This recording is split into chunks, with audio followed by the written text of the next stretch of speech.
My name is Claire Bennett, and if you had asked me a year ago where I thought I'd be today, I never would have answered sitting alone on a couch, staring at the clock, and wondering how my life managed to unravel so quickly. But that's exactly where I was. My marriage had ended, my best friends had drifted into their own busy lives, and most days I felt like a ghost moving through my own house. Saturday nights were the worst. Families gathered, couples went on dates, young people filled downtown bars. But me? I tried to drown the silence with television or endless cups of coffee. That particular Saturday, October had just rolled in. The air outside was crisp, the leaves painted the streets in warm shades of amber and gold. But inside, my world felt cold and gray. I was folding laundry when my phone buzzed on the counter. I almost ignored it, assuming it was another spam text. But when I saw the name lighting up my screen, my heart skipped. Ethan Carter. Ethan wasn't just anyone. He had been my best friend in college, the person I leaned on when life got heavy. During the roughest parts of my divorce, he was the one who checked on me, who sent late-night messages reminding me that I was stronger than I thought. But months ago, he'd taken a job in Chicago and left town. Since then, silence. No calls, no texts. I figured he had moved on with his new life. And honestly, I couldn't blame him. His message was simple. Hey, I'm in town. Mind if I stop by? I just stood there, staring at the words. My hands trembled.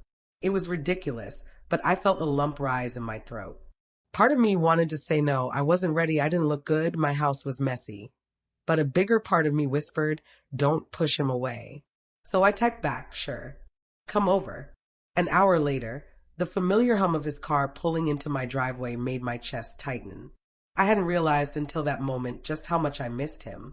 When I opened the door, there he was, tall, with the same easy smile, holding 2 cups of coffee.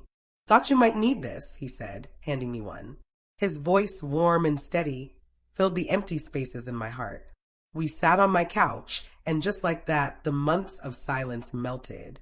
Conversation flowed about his new job, the city life, the things he missed back home. I confessed how hard it had been adjusting to being alone.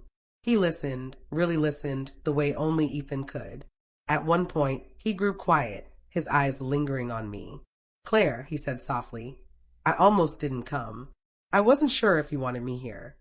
I swallowed, my voice trembling as I whispered, I didn't expect you to show up, but I'm glad you did. Something in the air shifted after that.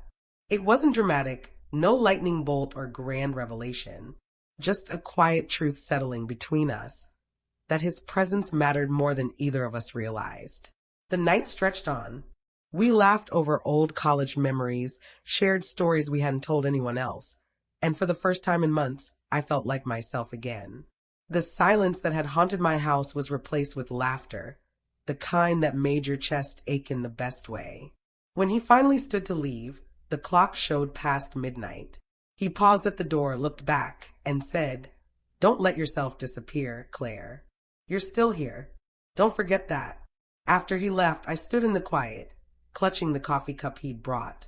My life hadn't magically fixed itself that night, but something inside me shifted. For the first time in a long time, I felt hope. Hope that maybe life could still surprise me, that maybe I wasn't as alone as I thought. And all it took was him showing up.